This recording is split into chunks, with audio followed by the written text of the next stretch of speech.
Worst loss of the season? Yep, you bet. The Penguins got dismantled by the New Jersey Devils on Thursday night, 6-1. They're tied for their worst margin of loss of the season. They lost 6-1 to the Washington Capitals on November 14th, way back a few months ago. But I have a full game recap coming up for you all right after this drop. We're going to get into everything, and if a lot of these criticisms I saw tonight are warranted.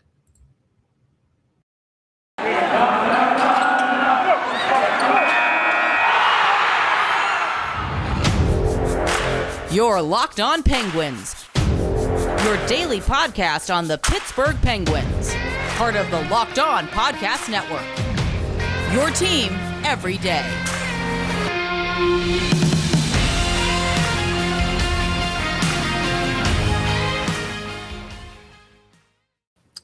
Hello, welcome to another episode of the Locked On Penguins podcast. I am your host, Hunter Hodes. Remember to follow me on Twitter at Hunter Hodes. Follow the show's Twitter at LO_Penguins. And of course, thank you all so much for making this your first listen of the day. The Penguins stunk tonight. Thank you all so much for listening. Have a great one. Now I have to, there's a lot to get into for this game, but I do want, this is the first thing I want to bring up. And it's just certain portions of the fan base need to chill the F out. I understand that the team was awful tonight. You all expect better. I expect better, as a fan and as someone who covers the team for this network. And I'm sure, the players themselves, they know they expect better. Sidney Crosby said as such after the game when he was like, we're not on our A game right now and we need to find it quick. There's only two months left in the regular season. But some of the takes that I was seeing during this game and even after the game was just ridiculous. I mean, I have people saying on social media that the Penguins are bad now and that, they've been playing bad for 2 months. And I mean, that couldn't even be further from the truth. They're top 5 in expected goals for per 60. They're top 5 in expected goals against per 60. They've been top 5 in goals saved above expected almost all year. What more do you want? I mean, sure, their finishing needs to be better. I mean, I've been talking about that a lot on this podcast. And, once that regresses a little bit, then they'll be cooking, I think. But other than that, I mean, I really don't understand why so many people just have to have this doom and gloom thing every time this team goes through a little slump. They've played, 53, 54 games this year. They only have 14 losses in regulation. I mean, only 14 times out of those 50-plus games, they have not gotten a point. They are 1 point out of second place right now, and that's a massive matchup coming up on Saturday against the Rangers. I have a full preview for that coming up tomorrow with Nick Zararis. So look for that on either Friday morning or Friday afternoon. Getting back to my original point, though. I mean, we're really going to sit here and call this team bad when, maybe they're not a Stanley Cup contender and the top of the contenders, and that's fine. But, they're on that outer fringe of, that top 5 to top 6, top 7 range. I mean, the numbers back that up. Their play has backed that up.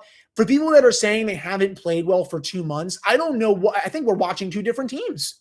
Like, I understand as well that they have slumped, but before this 3-game losing streak, they had won 4 in a row.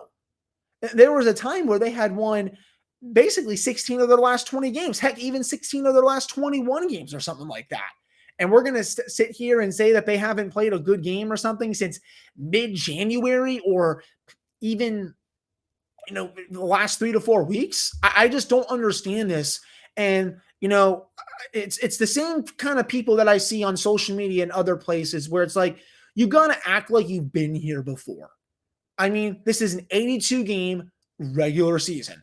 MLB, they have 162-game regular seasons. Usually, it may not happen this year. It's going to maybe be a shortened season. NBA, they have 82-game seasons. Heck, even the NFL season of 17 games, it's not nearly as long as these other seasons, but, with how it's stretched out, with how teams can go on heaters, after, losing a couple of games, it's still kind of the same thing. People just need to, just do a small little detox and all this stuff. Was this the worst loss of the season for the Penguins? Yes. They started out the game pathetic. They gave up that goal a minute in. There was awful defensive zone coverage.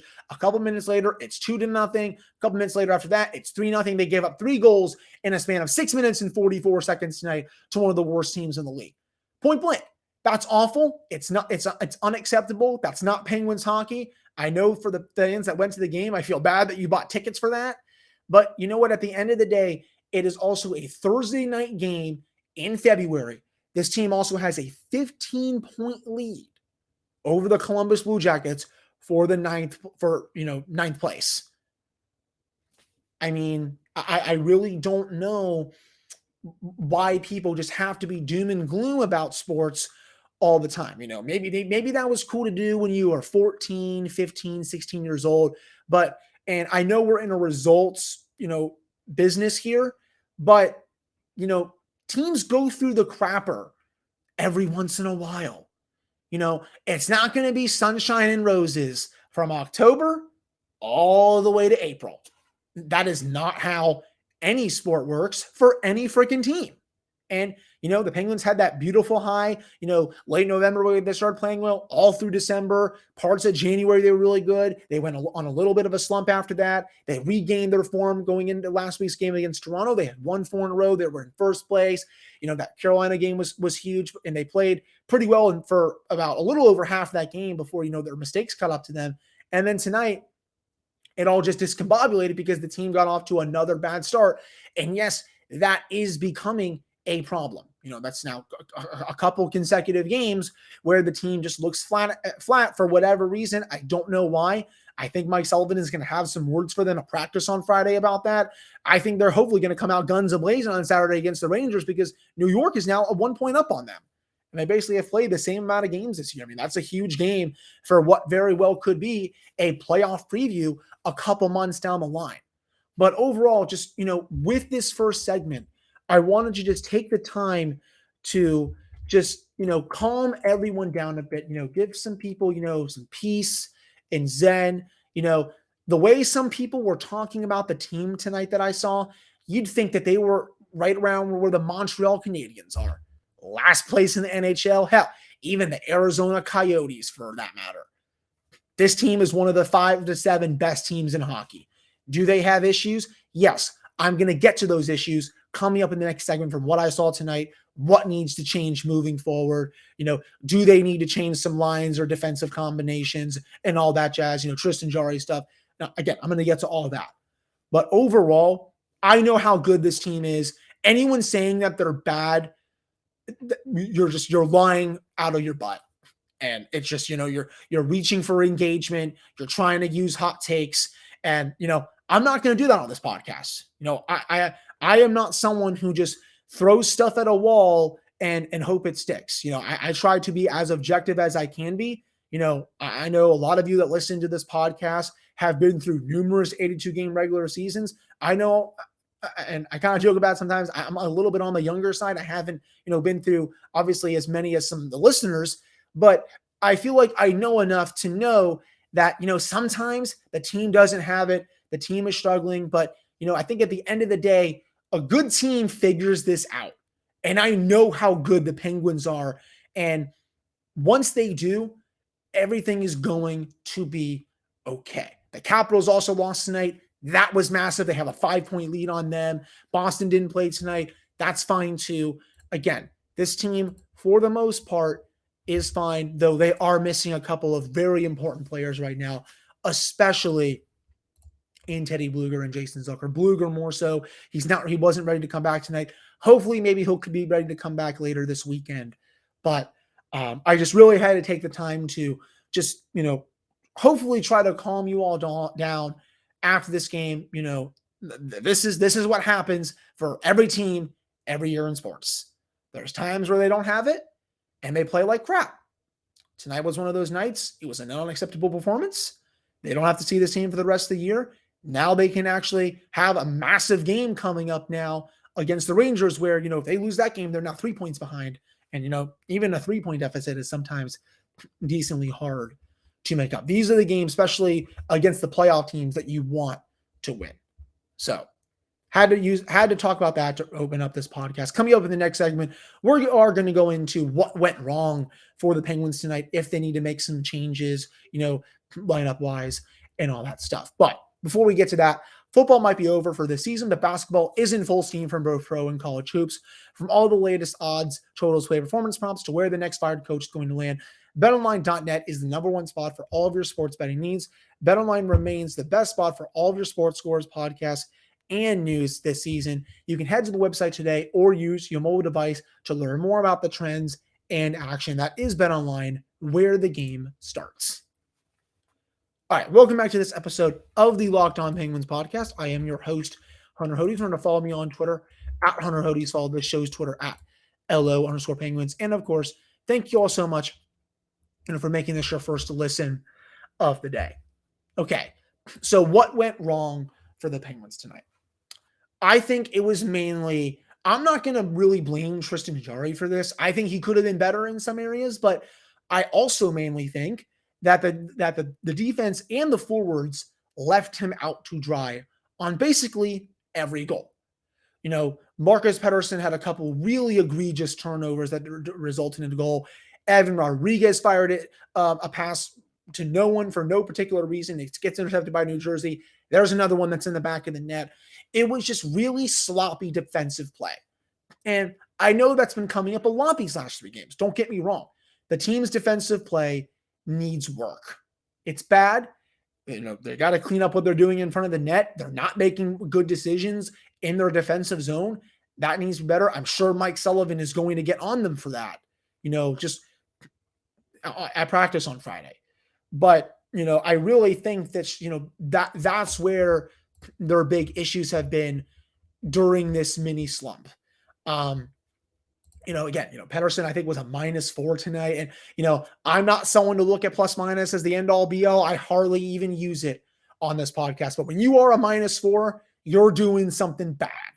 And he was not good tonight, to say the least. This was probably one of his worst games of the year. In fact, I'll say this right now. I think everyone on the team deserves an F tonight. I'll put that out there. I don't think any player, maybe outside of Evgeny Malkin, who scored the goal, deserves a good grade. It was that bad of a performance from everyone involved. Chris Letang, he really struggled after a pretty good game against Carolina. I know 2 out of his last 3, he's not played well. He's going to turn it around. I'm not concerned with him in the slightest, but it's just when you have so many porous turnovers in that first 5 to 6 minute stretch where they're not passing the vibe check, you can't spot any team a 3-0 lead. Heck, even the New Jersey Devils, and I know they're not good, but even if you give bad teams chances like that, and those were grade A high danger chances, that can't happen. And the Penguins went down into the first intermission, 3-0. I'm sure Mike Sullivan had a lot to say to them. I thought at the time, like, hey, this team's never really out of the game. Let's see if they can turn it on. They were playing really well to open the second period. They were out shooting New Jersey around 9-0. And then, of course, the first shot they get, it's 4-0 in the back of the net before Evgeny Malkin made it 4-1. It's like, that's just hockey. The Penguins actually out attempted New Jersey in that second period. They had 77% of the shot attempts, 24-7. They had 65% of the scoring chances for that period as well. And they also had 4 high danger chances, and they were only able to get 1 goal out of that. But, that was the bad thing. If you don't spot them those 3 early goals and you start out that second period guns a-blazing, maybe this game could have been a lot different. But when you have so many turnovers right in front of your net front, Marcus Pettersson again had 2 really horrific ones. Jesper Bratt was able to just poke that first one home, and it was like, wow, just another terrible start. Bratt was able to get that second one a couple of moments later. I believe that was the one when Evan Rodrigues just basically passed it right to him, and then he just picks Jarry top cheese, and it's like, there's only so much he can do in that situation. This is what it looks like to me when the Vezina caliber goaltender is not bailing them out time after time again. Imagine what Saturday's game would have looked like if Tristan didn't have those amazing saves, on those breakaways and, during the first half of that game. He gave the Penguins a chance in that, And, defensively, they weren't good. Again, I have no problem saying that, but, he was at least standing on his head. You're not going to get that every game.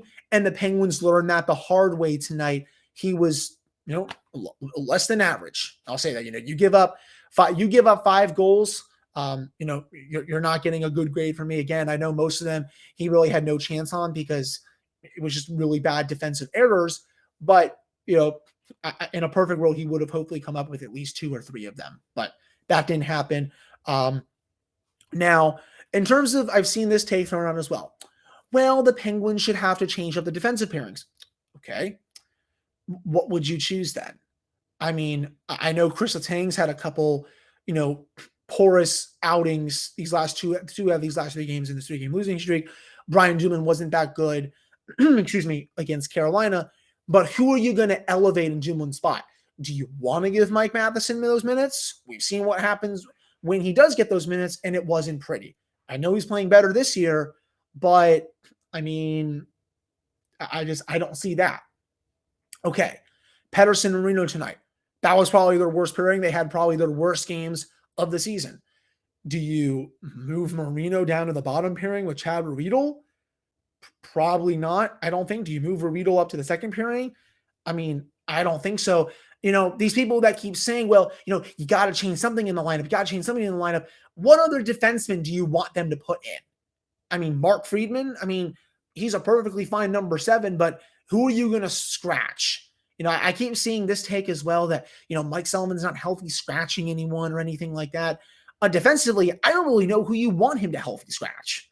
I mean, sure, John Marino's not having a good year, but it's not bad enough where he needs to be benched for like 2 or 3 games in a row to send a message or anything like that. And, I apologize for bringing so much heat tonight, but I see some of these takes from some of the fans, and I get confused because I think it's a lot of reactionary stuff when everything is cool and zen, it's easier to have a debate, or a discussion with those things. Now, forward wise, okay, I get it. If people want to have Kasperi Kapanen benched, I won't argue that. I think that's totally fine. He was not good again tonight.